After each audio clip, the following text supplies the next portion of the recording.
we're lying to ourselves and doing our communities a disservice if we operate strictly according to that paradigm, that leaders of our community must be married, that we only trust certain things to married people. And it's because, this gets back to the biblical theological thing, my read of the biblical text is, if there is any indication of what a Christian should do, if we had a choice, right, be married or commit to singleness, it's pretty clearly commit to singleness. It sure seems like. I mean, if you want to, but we kind of shovel that under the, push that under the rug a bit, but nobody talks about that. Right? Paul was super explicit in that. And then if we just look at our Lord as if he's our model for life and like freedom and liberty. So, sorry, honey. Sorry. Yeah, exactly. And he was a fully flourishing human being in every, I mean, this is a profound theological commitment to say Jesus, God incarnate, is the ultimate expression of both God and humanity. That for us to say to be fully human means to be married immediately calls into question Jesus' full humanity.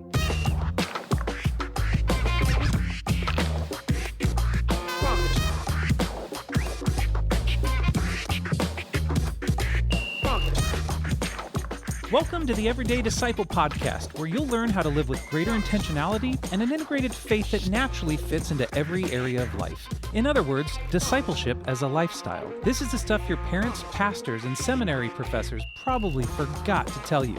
And now, here's your host, Caesar Kalinowski. Good day, my friend. Good day. Good day. Good day indeed. No, it is a good day, and we've been having fun. And I don't know if our listeners know this, but we sometimes record multiple episodes together. Yeah. We don't record it Monday morning and put it right out. I never wake this early. Yeah. It comes out at 3 a.m. on Monday. But it has been a good, man. We've got some great stuff that we've did in the last couple of weeks. Now people have heard. I'm just excited where it's going. Yep. And today is going to be no different. We've got an amazing guest. Wow. Right. Yeah. Cutter Calloway. For those who aren't familiar with him, He's actually the assistant professor of theology and culture at Fuller Seminary.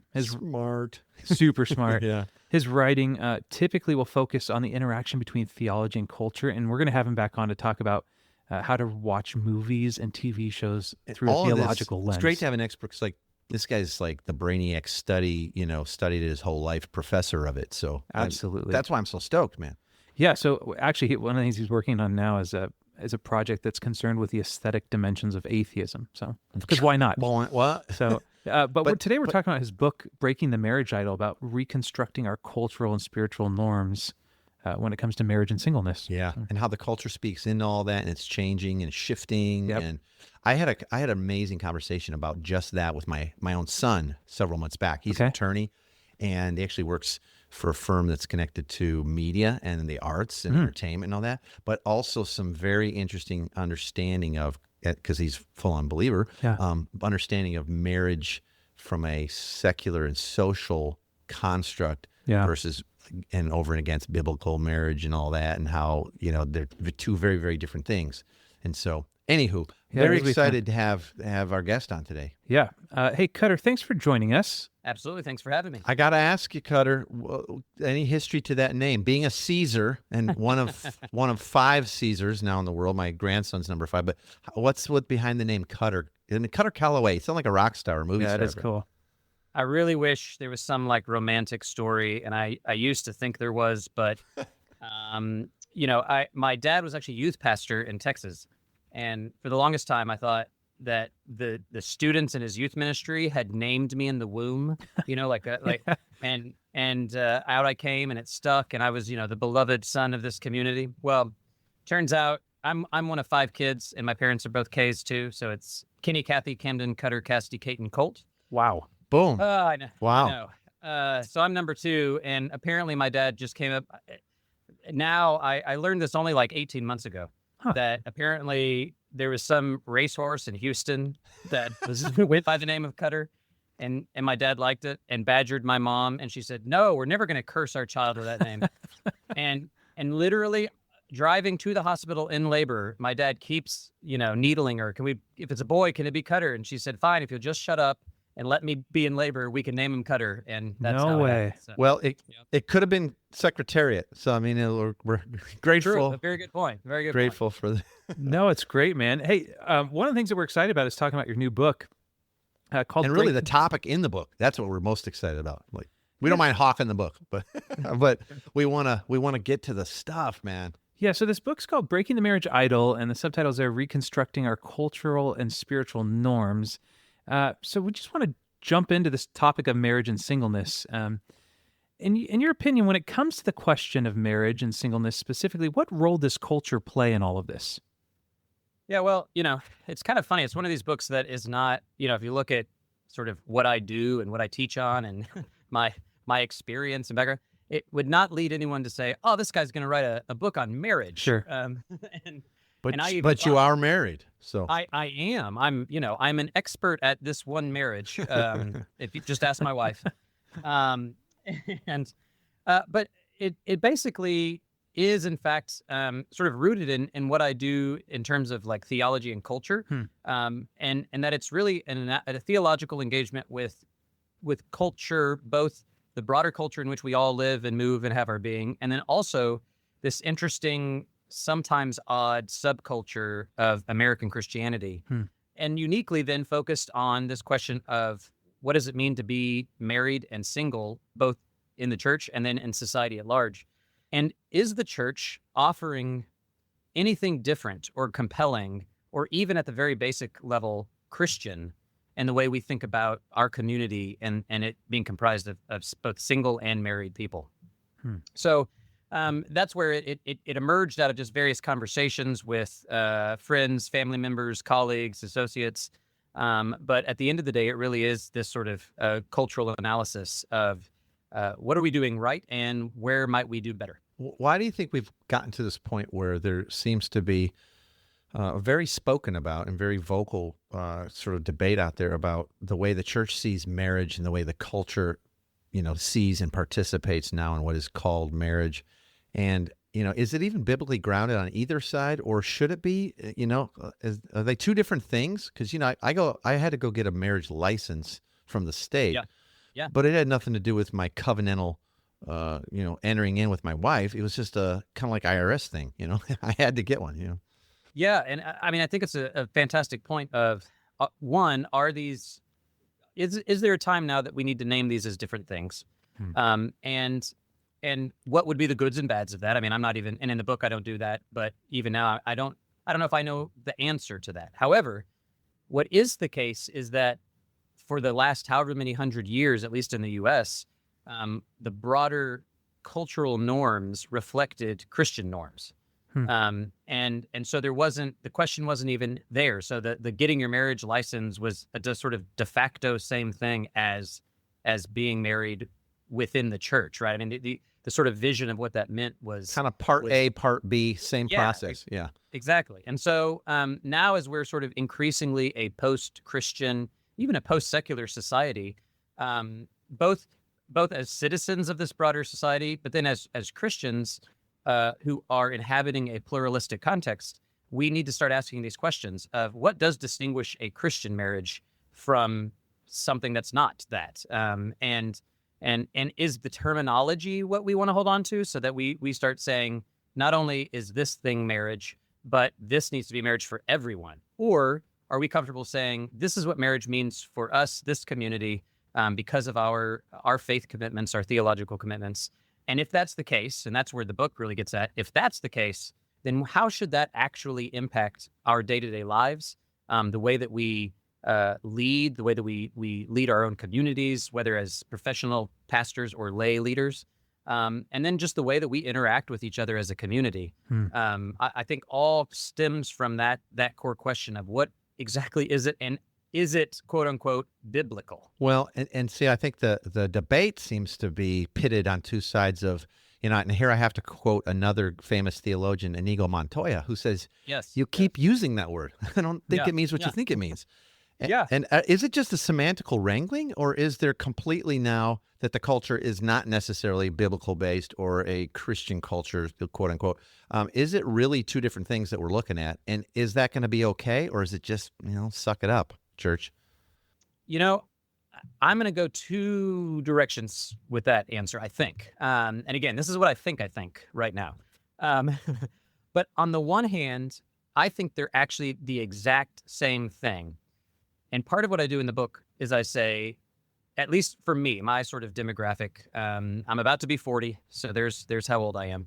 And so I grew up in this sort of evangelical subculture that, at least my read of it was, it took all of the basic normative assumptions about marriage and used those, but just added Jesus to it. Wow. And in so doing, thought it was offering me, a young man, at the age of 14 or 15, whatever, I thought it was offering me an alternative, right? An alternative to the misguided culture, quote unquote, that had sort of skewed its perception of marriage. And so I was encouraged to embrace this vision of marriage, and then until marriage, singleness, that also implicated sort of my own sort of sexuality. And actually, my original title for the book was Sex, Saints, and Singleness. Because sex sells, baby. Yeah. But We try to get sex in as many titles That's of right, the show exactly. podcast we can. Yeah. So there you go. This is gonna be a great hit podcast. And so what I kind of go through is I say, hey, let's look at the sort of broader cultural expectations of marriage and romantic relationships and coupling, and it basically is saying, to be fully human, you need to be in this basically romantic couplet that's engaged in sexual activity. And if you don't have either of those things, that is sort of a robust sexual life and or a marriage, if you're denied those in any way, you're not fully human. And I actually think, for at least the evangelical subculture in the U.S., that's actually the same message that we either implicitly or explicitly communicate, except we just add on top of it. If you fail in certain ways, you forever eliminate the possibility of flourishing, and you are a less than human, right? You're not allowed into certain areas of church leadership, for example. Right. You're not trusted with certain sort of elements of counseling and whatnot. And so that's where that sort of add Jesus comes. Yeah. Well, and that right away begins to tear down this whole idea that we talk about a lot on the show, is our identity and where our true value and purpose in life actually comes from. Yep. Wow. And that's where I think, like you're saying, like the conversation about marriage, quote unquote, in the larger public sphere, it's of course partisan and divided and polarized, because every conversation is now. Yep. And so yeah, surprise. Part of what I'm trying to do, at least in the book and now, is not say that I'm somehow above the fray, because I'm not, but to sidestep it and say, maybe it's not marriage definitions that's the problem. Maybe it's our own amazing tendency over and over again as the people of God to create idols. And what would it look like to say, we want to do this thing called marriage, and we can call it whatever we want, but we want to do this thing, and we want to do it right, but we don't want it to function as this idol. And then what it would look like. That is actually something that you talk about in the book, that you say, you reference that the Christian community actually idolizes marriage. What do you mean when you're saying this? Well, basically, it's to say, very generically, an idol is anything that it functions in the place of, or in a place that's reserved only for God. Okay. Now, is marriage that sort of idol? In some ways, yes, because it gets back to that sense of fully thriving, flourishing individuals in society. The way that we will talk about marriage, and again, I will say we, meaning a pretty focused we, Sure. Protestant evangelicals in the United States, and not all of them, but there's this larger narrative that all of our local communities are part of, and essentially it's to say, as individuals, we are created to be married, so that if you're not living out your fully creational sort of design or intent. Which means that that it becomes the norm, it becomes the paradigm, marriage does, that we encourage and sometimes coerce people into adopting. Sure. All the rules that are set up within our communities are designed to judge and evaluate people based upon this paradigm, and And again, if you take it away or you don't have it, then you become sort of a second-class citizen.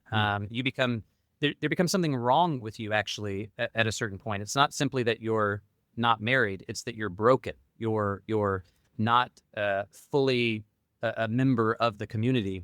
Like, why is she not married? Why is this guy not married? Exactly. And sometimes it's explicit like that. Sometimes it's implicit, right? So that we see pretty much all senior pastors are married. Pretty much all the key leaders of our churches are married. I was actually told that I needed to get married when I was young. They're like, this is not a position for a single man to be in. You need to get married. No, yeah. Well, some of that comes from, though, that this other false paradigm of the, senior pastor, jack of all trades, has to do everything. Yeah. And so therefore, who's going to do the marriage counseling? It's got to be a guy who's married, so it's like... Exactly.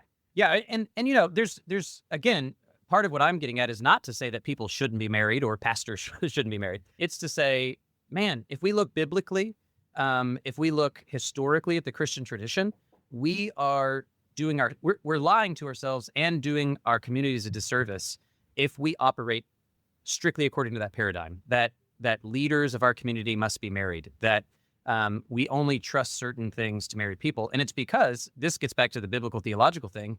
My read of the biblical text is, if there is any indication of what a Christian should do, if we had a choice, right, be married or commit to singleness, it's pretty clearly commit to singleness.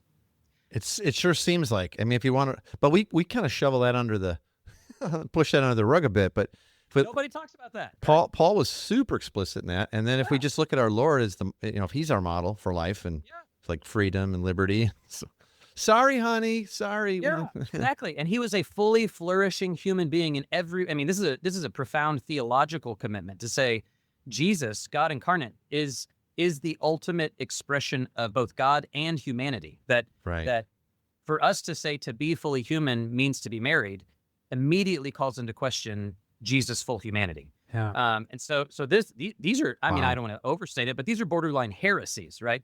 And another reason that most churches would never hire Jesus, right there. Exactly. I mean, he wouldn't make it on anybody's top list of candidates. So what are you proposing instead? Like how do we turn the corner on this, or what would it sound, taste, smell, look like in practice? Well, some of the stuff I do in the book, and you'll have to read the book. Okay, easy on the book promotion now.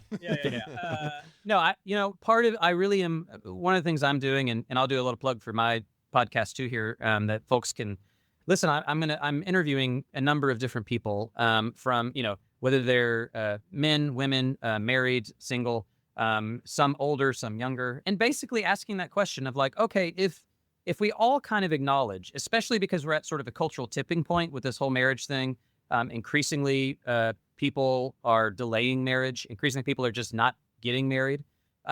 We are, as a church, going to have to address what a longer term single life looks like. But also it's an opportunity for us to say, well, maybe it allows us to rethink some of the, and I basically say it's the way we tell stories, the way we sing songs, and the way we structure ourselves.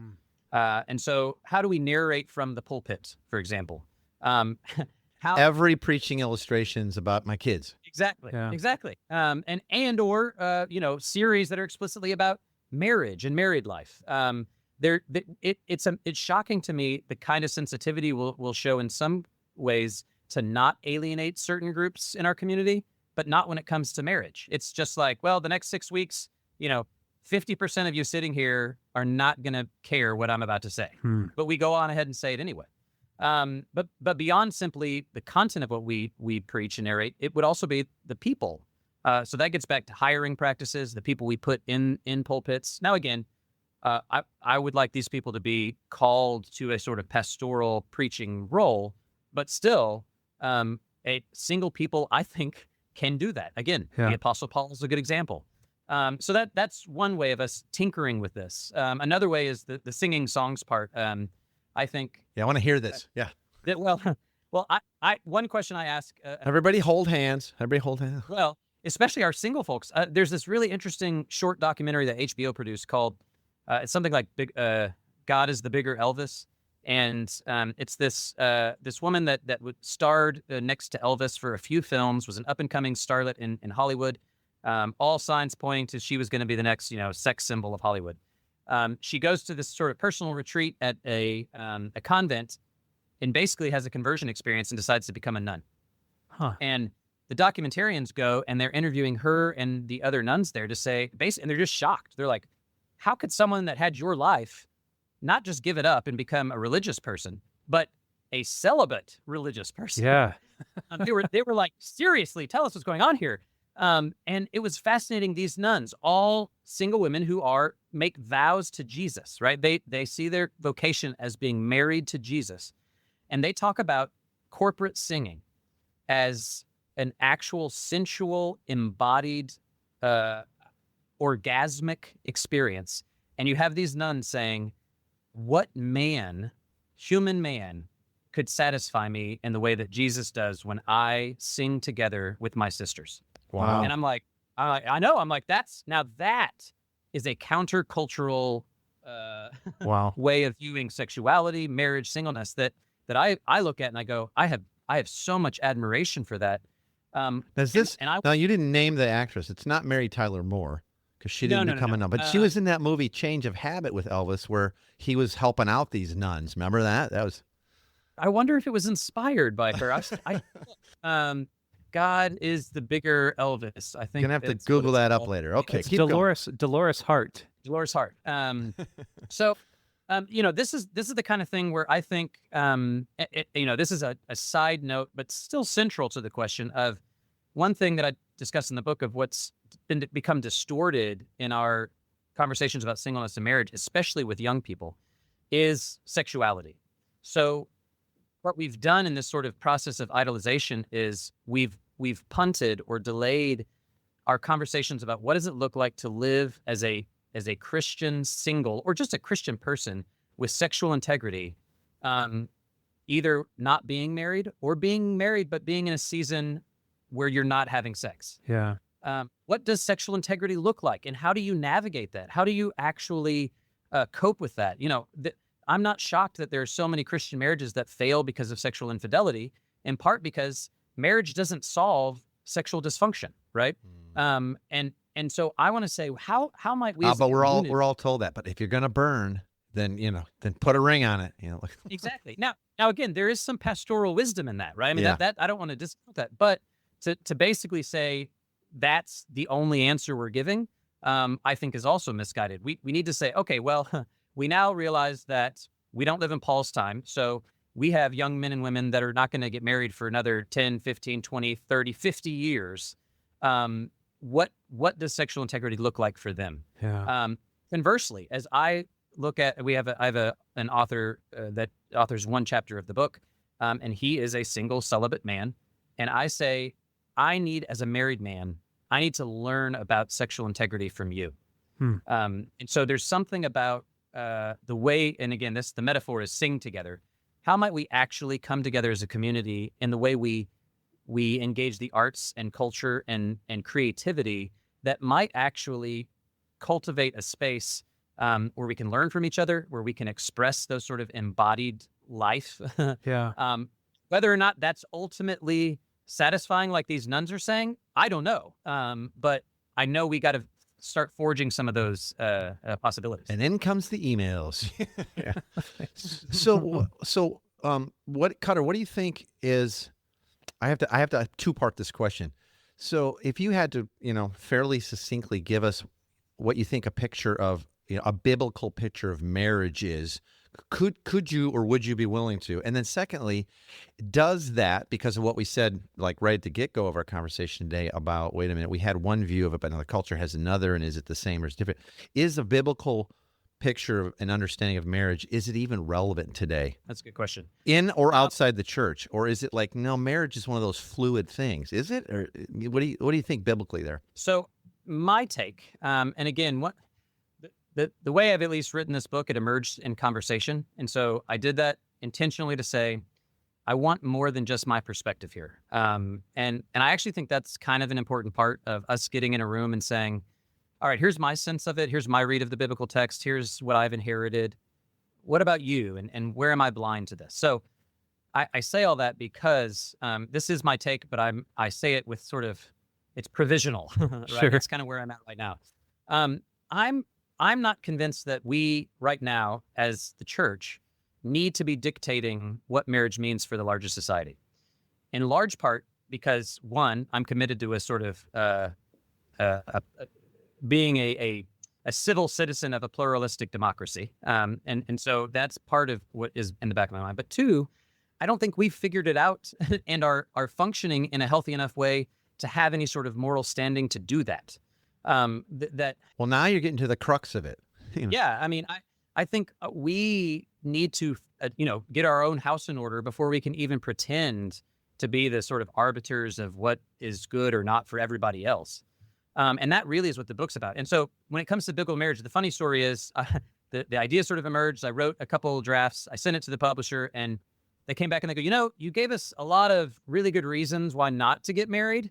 But this is a book about marriage. So maybe like a chapter on why a Christian would get married. Why it could be awesome. Yeah, maybe you should do that. So there is a chapter on that.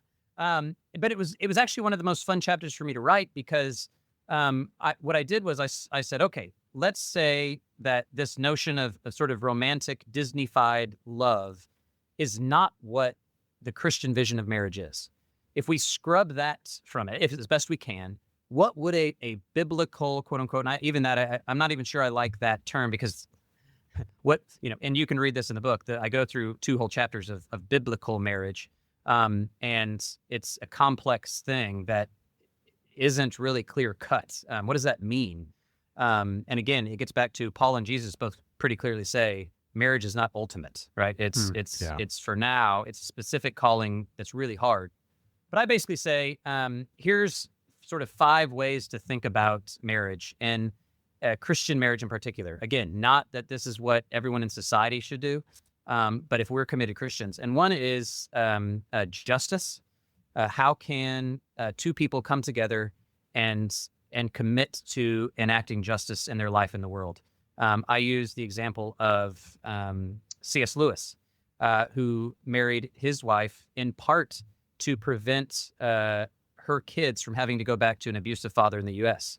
And this was against the wishes of the Anglican Church at the time.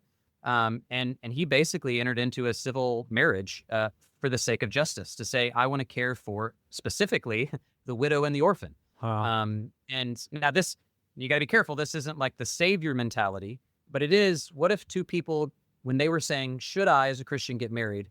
What if one of the primary things was, I'm not getting married to fulfill some, sexual desire, some longing for kids, some sort of loneliness I'm trying to stave off, but instead, because this is the avenue through which God is calling me to address justice in the world, I think that's a good reason for Christians to get married. Wow. What's crazy about that first one there is, and I didn't know this till way late in life. I was on a road trip with my dad, and he's in his 70s, and he says, I don't know if you ever knew this, but one of the biggest reasons, your mom and I got married, because my dad was 21. He married my mom at 15, and they were down south, and it was this whole thing. It's like, I was like, well, why is that? And he's like, well, because her stepdad was starting to make inappropriate advances towards her, and she was really afraid, and so that's part of why it went so quick and why so young and all that. It's like, I never knew that. So it's exactly what you're talking about, but in 1951. So yeah, and that's where I sense that if you boil down to like individual people's stories, and I have this in the book too, all sorts of people's on the ground stories, because I'm a theologian, so I'll abstract till I'm blue in the face, right? So yeah, thanks for that. Yeah. But to ground it in saying, here's the real world, tangible, both consequences and the stories that are wonderful, rich stories of Christian faithfulness that we want to hold up. Like I want to hold those stories up. Give us another one. First one was justice. Second one. So another one would be, I say, generosity. So this sense in which I'm called, and some of these are sort of basic, just Christian principles, right? That I'm called to expand and be hospitable to the other. You get so many young married people that their first year in marriage, it's chaos and trauma and trial, mainly because they are having to create a hospitable space and be generous with their space. I find the word, here's theologian for you.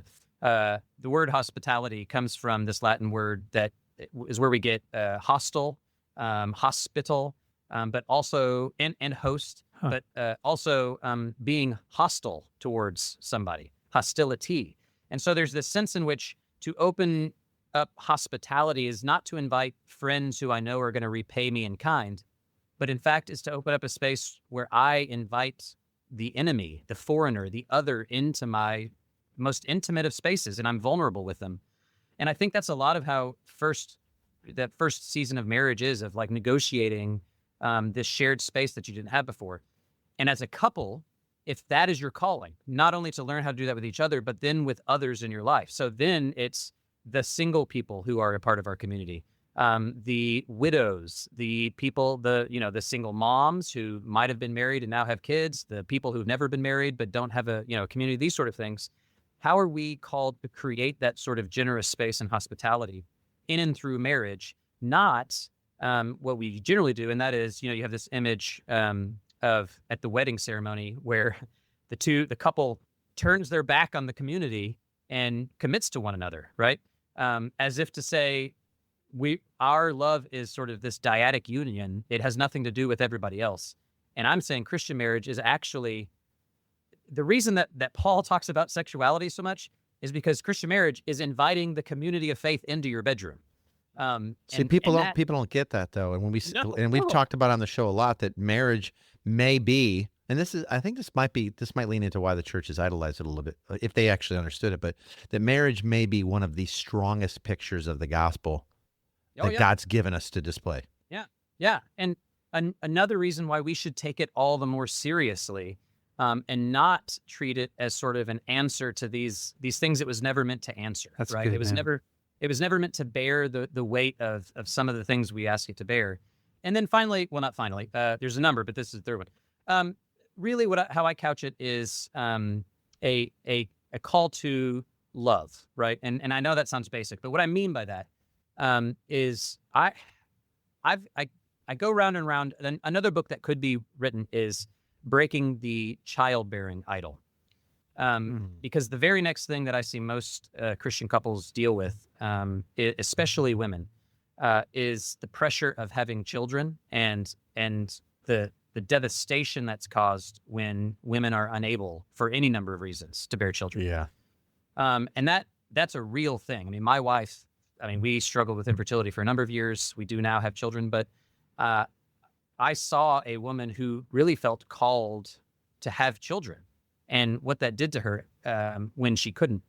Yeah. And so I actually think that I don't think the only reason you should get married is to have kids.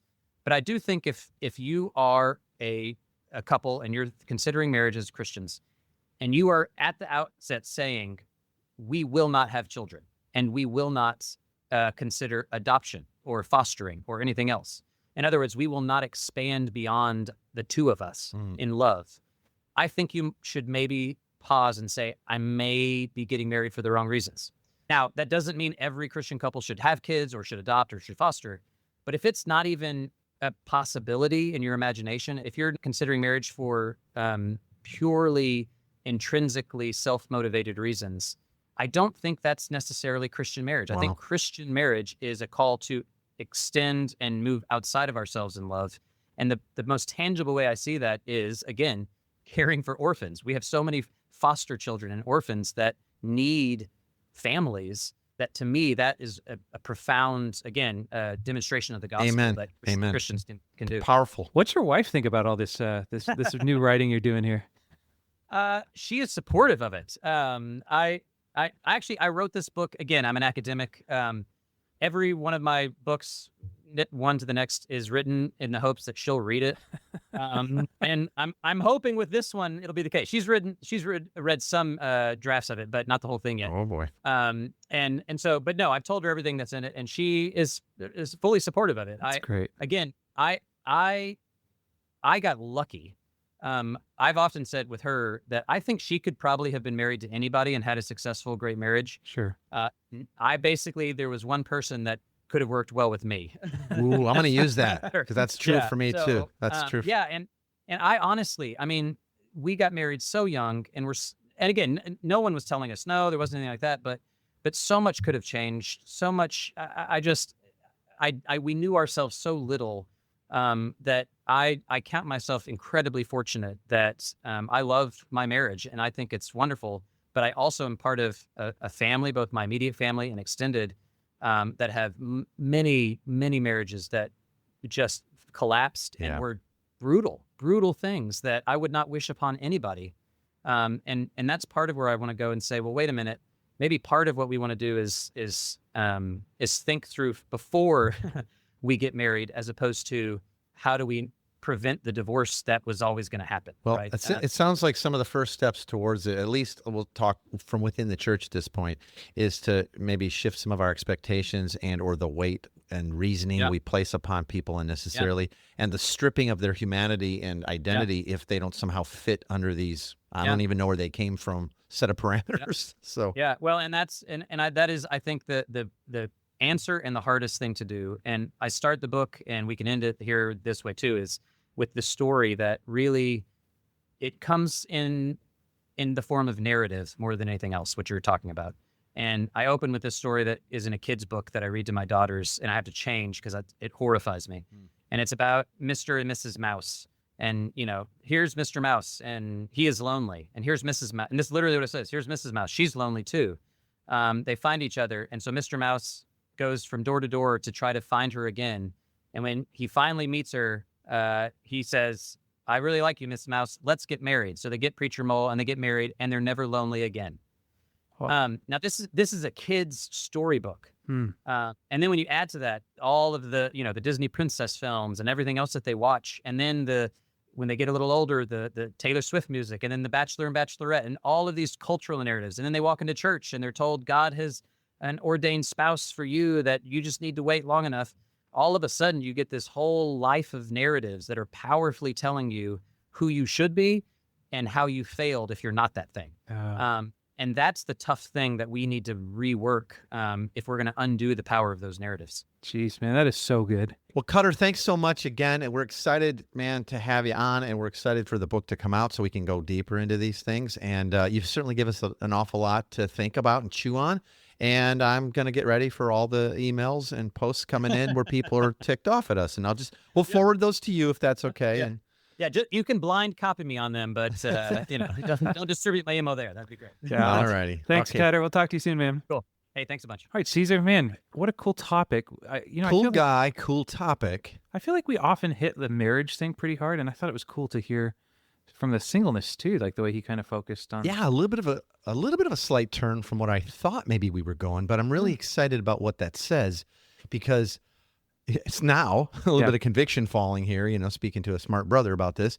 I am just certain that there's ways that I've celebrated my marriage around people, or like, hey, like this year I married 35 years this year, and or talked about marriage that has maybe made it not that celebratory for some people. Yeah, like, exactly. Oh, what am I? I'm lacking here, and even like one of my own kids who's not yet married, Sure. Like, what's she hearing that? I don't know. So that was super, man. I'm really excited about that. So, well, let's jump to the big three, which is the big three takeaways we'd love for you to get from this episode right now. And you can get them for free by going to everydaydisciple.com/big three. Caesar, what would you say the big three are for this week? Yeah, I got them right here. I was thinking about this. And by the way, too, the reason we write them down and people could download them is because we try to pack these. Yeah.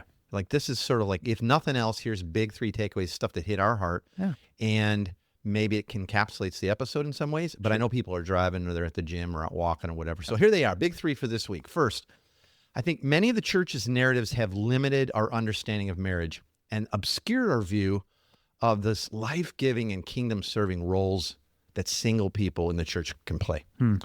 And, think about it. Jesus was single his entire life and is the most whole, complete picture of both humanness and who God himself is.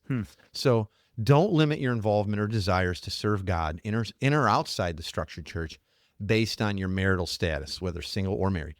In Christ, remember, you have the Spirit of the living God inside you. And the church, that's all of us. Yep. We need you. Absolutely. All right, number two. Okay, number two, God created you in his image, all of us, perfectly, before you were, or if you ever get married. We start out image bearers. Yeah. Marriage is not built into that. We are image bearers. And he loves you and he sees you complete apart from any achievements, quote unquote, that you make in your life.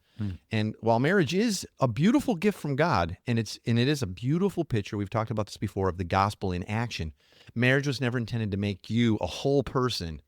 You are completed in and for Christ, for his glory alone. Wow. That's good, man. All right, number 3. All right. This is a call to myself and everyone listening. Think about the language that you use to talk about marriage to single people. Is it life-giving or is it limiting? Is it filled with a sort of wait for God focus or a fullness in Christ focus? Now, if you're single, what aspect of your identity and overall happiness are you basing on someday getting married? It's a hard question to ask. And that's sort of the idols start to lurk, right? Have you placed limitations on yourself and all that God wants to do in and through your life as you wait for some possible future union? Often we do. We kind of put it in neutral, I think, in areas of our life. Maybe this could be one for some single people too, kind of parked in neutral, waiting for that. Sure. Also, remember, the whole church is your family. Not just someday when you get married, you have a family. You have a huge family. There should be no lonely people in the church. We've got this amazing family. That's a good word, man. Okay, brother. Thanks for the big 3. Again, thanks again, Cutter. Yeah, Cutter. Coolest name out there. You get the big 3 by going to everydaydisciple.com/big3. And just a reminder that Breaking the Marriage Idol, the subtitle Reconstructing Our Cultural and Spiritual Norms, feel free to pick it up on Amazon. We'll provide a link to it as well. There'll be a link in the show notes there. So regardless of when you hear it, just go to the show notes and you'll find the link.